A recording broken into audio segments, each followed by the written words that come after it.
Well, hello everyone, Texie88 here and welcome to another review. And now I'm taking a look at Scooby-Doo for the Sinclair ZX Spectrum, which is also known as Scooby-Doo in the Castle Mystery. Released by Elite Systems in 1986, it's based on the crime-solving gang created by the late great William Hanna and Joseph Barbera, and I believe the original television series came out in 1969, and the characters involved have remained popular ever since, especially the titular Scooby-Doo.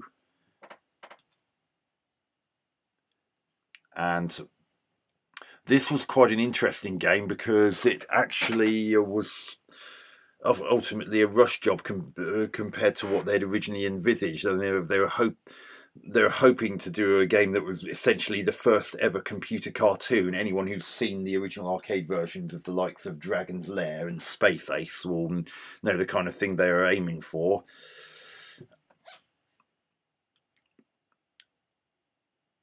And that it would be a really revolutionary game in which Scooby and his owner Shaggy Doo, who's that guy in the middle there for those unfamiliar with the franchise, would be looking for clues and solving a mystery. Unfortunately, given the limitations of the Spectrum and especially its available RAM, which at the time wouldn't have been more than 48K, there was just no way on this earth the Spectrum with such a small amount of memory could have possibly coped with a game of that magnitude. There are rumours that Elite were considering releasing a 128K only game, but that never happened. I'm presuming that even 128K was nowhere near enough. So it became a much more conventional side-scrolling beat-em-up come ladders and platform game, really developed ironically by a company called Faster Than Light. And I expect they're asked to do the game Faster Than Light to meet some kind of tight deadline.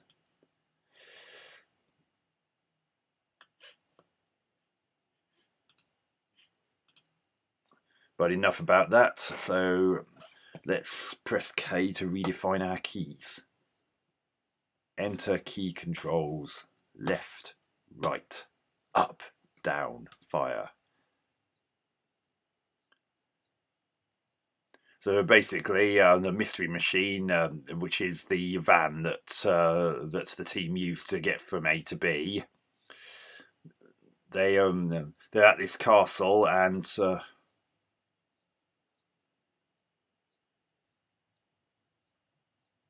and basically everyone except Scooby's been captured, and got to fight my way through the minions of the mad scientist that's captured them, and solve the mystery, and hope that there are enough Scooby snacks to help me do it.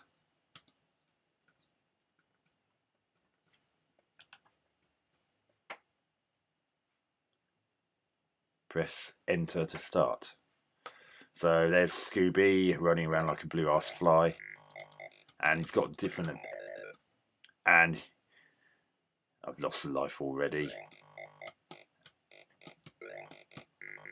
And I've got various different pretty poorly animated fighting moves that barely look like anything. I have to admit, the graphics do look really quite nice, if you allow for the fact that they're in the usual monochrome, which is, oh god. Note to self, do not stand by doorways. Oh dear. I was going to say that the graphics were really quite well animated, and then I saw the way that Scooby climbed that staircase just then, which looked rather embarrassing. Let's try that again.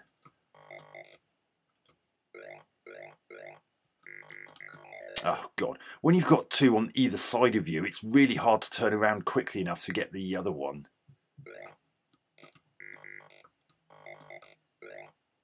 So you can jump as well, which you just saw there. I was trying to jump over that skull because it's the only way. Unfortunately, the skulls do. Right, I picked up an extra life. I'm presuming that was a pack of Scooby snacks. Oh, so I can't do a jumping kit attack of any kind by the looks of things, which is a bit. No, I can't. Oh, bloody hell.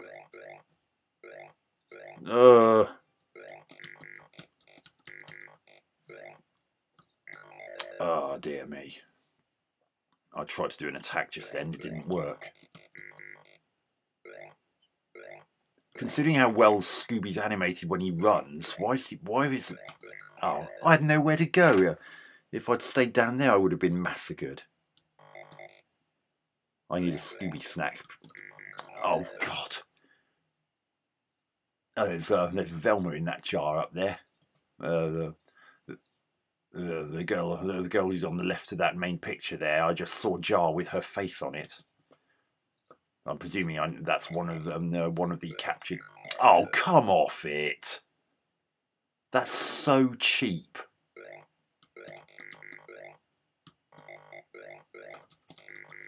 You can't turn around quickly enough when it seems to be very frequent occurrences of. God, the Scooby snacks are your mighty friend in this. They give you an extra life. Why are there so many doors in this? I mean, I get scared every time I walk past a door in case it suddenly opens and something comes out like that.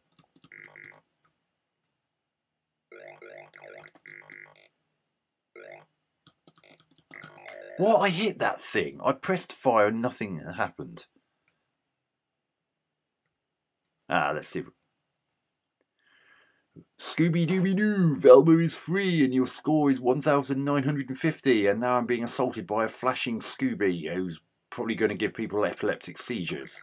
Right, on to the next level. What the hell are they? What the hell are these?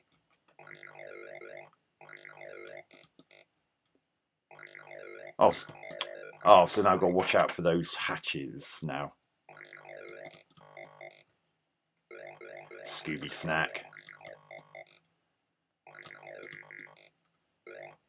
Oh, what? How could I have known he was down there?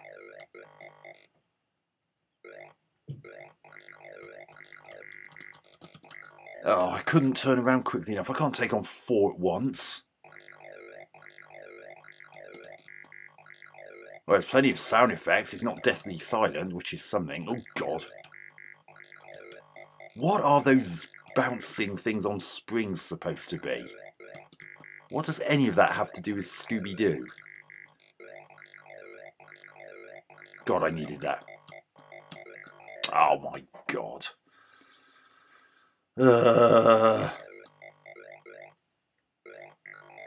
What? There was nothing there.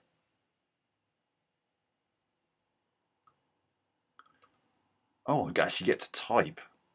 Let's see. One more go.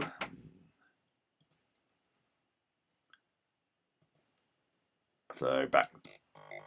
I mean, those ghosts look fine. I mean, the ghosts in this level are very typical of what Scooby-Doo would have been dealing with in the cartoon series.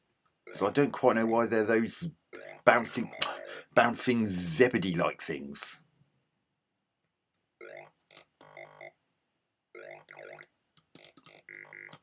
Oh, God.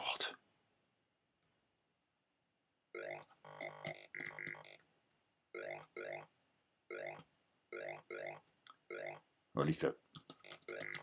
Oh, God. The number of times that you can easily get trapped exactly halfway between the enemies.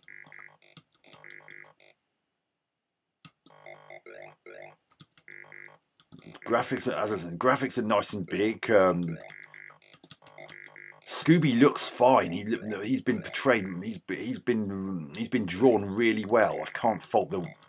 I can't fault the artwork in this really. Considering the Spectrum's attribute limitations, I think they've done a pretty good job. For the most part, as I said, the animation for going up the stairs is a bit crap.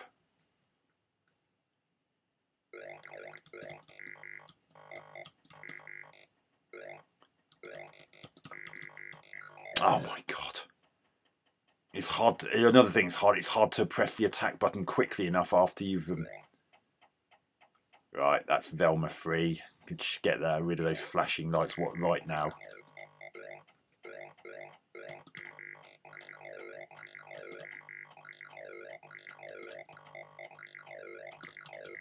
Oh god. So many occurrences of either enemies being exactly on the same distance apart either side of you. It means you've got a very slim chance of being able to turn around quickly enough to get everything. Or that... oh god. Get out of the way so I can go up. Oh god.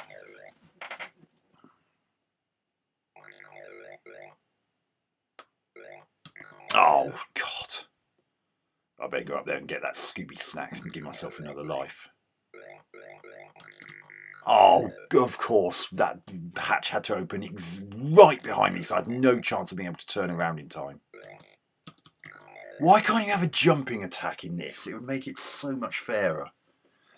Yeah. Now, so that's Scooby-Doo for the ZX Spectrum. And I can't say I'm enormously impressed with its gameplay. It's a bit too fiddly and frustrating to really pass, and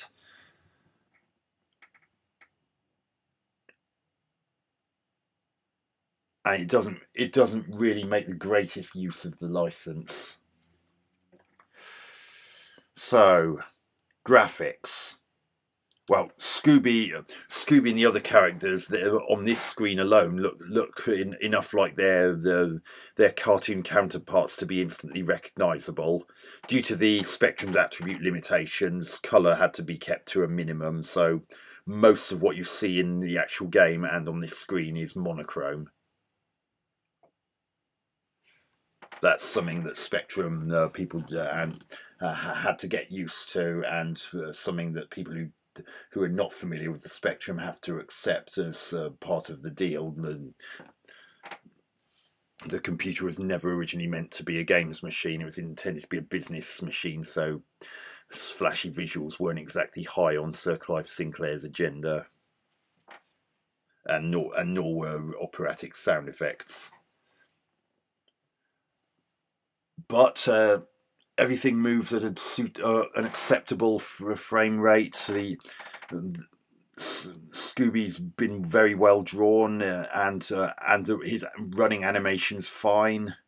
He holds his hands in his front paws in front of him, like the scaredy dog that he is in the cartoon. So that's faithful as well. The ghosts in the first level look fine. I mean, in the cartoon series, he quite often had to deal with ghosts, or in some cases, things that looks like ghosts.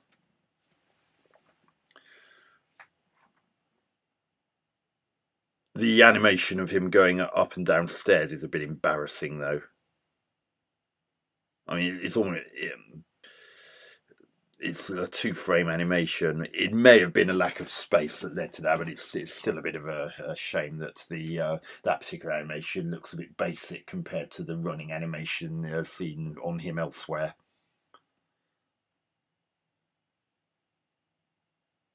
The characters are nice and big, so they don't really have the problem of blending in too well with the background. Something which I've said can be a problem with the large amount of monochrome graphics that can appear in specky games. Not really a problem here, and there's no tiny little bullets that I've seen that you have to worry about. Sound, well, there's plenty of sound effects. You're not going to get anything particularly amazing from a 48K Spectrum, so what's there? It works. It's passable. gameplay, it's okay. I mean, it's more fun to play than Kung Fu Master and poses more of a legitimate challenge to an extent. It does still have some problems though, such as what I pointed out when you're free, which is quite a frequent occurrence when you're surrounded by enemies that are exactly the same distance apart from you, and you're not sure which one you need to attack first to give you the best chance of being able to turn around in time to get the one behind you. And that is quite often a problem, because the chance of you picking the correct one that will put you far enough away from the one behind you so that you can turn around quickly enough to deal with them afterwards without taking a hit and losing a life is quite slim. Although you can jump, and you need to jump over those skulls on the floor, for instance, and the holes in the floor that you sometimes see, the problem is there's no jumping attack, and given that the enemies, even the ones on the second level, which clearly aren't ghosts, can just float over those holes like they're a solid floor, not only is that a bit unfair, but it also means that that while Scooby is jumping, he's totally defenseless.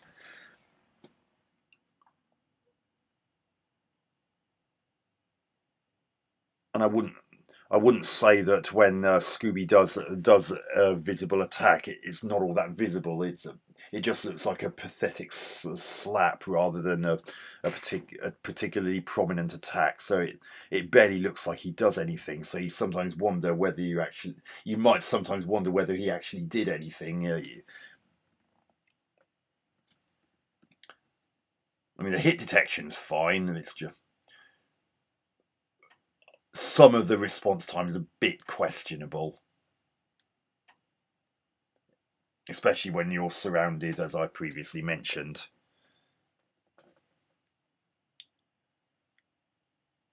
And there are times when there are a bit too many enemies, when you're close to a staircase and you want to be able to go up and you can't, but if you stay put, you've got the problem of being surrounded by enemies. But it just leaves you in a make the wrong move, you're dead, make the right move and you're still dead type thing. It's good that there are quite a few Scooby snacks to give you the much needed extra lives. But no, I wouldn't say this game was particularly amazing. In fact, it could get a bit tedious before too long, because even for a game from 1986, it's a bit lacking. So I think I'm going to give Scooby-Doo in the Castle Mystery, aka Scooby-Doo, on the ZX Spectrum, 6 out of 10. It's just another classic case of a rush job that potentially could have been but isn't. So anyway, I hope you enjoyed that review. Catch you on another one soon. Oh, before I sign off, I'm just going to say that this was a game that I decided to do after YouTuber Zeustaz, the unemulated retro games channel, suggested it to me the day before I recorded this. Unfortunately, it's not quite the moan fest that he was probably hoping for. I mean, it's not that bad, Zeus. I'm sorry, but I've played way, way worse than this. I mean, I'd much rather play this than Kung Fu Master on the Spectrum, and I'd even rather play Kung Fu Master on the Spectrum than Transformers Mystery of Convoy on the Famicom. So if you haven't checked out his channel, then I strongly recommend you give it a whirl, especially if you're into games from days gone by.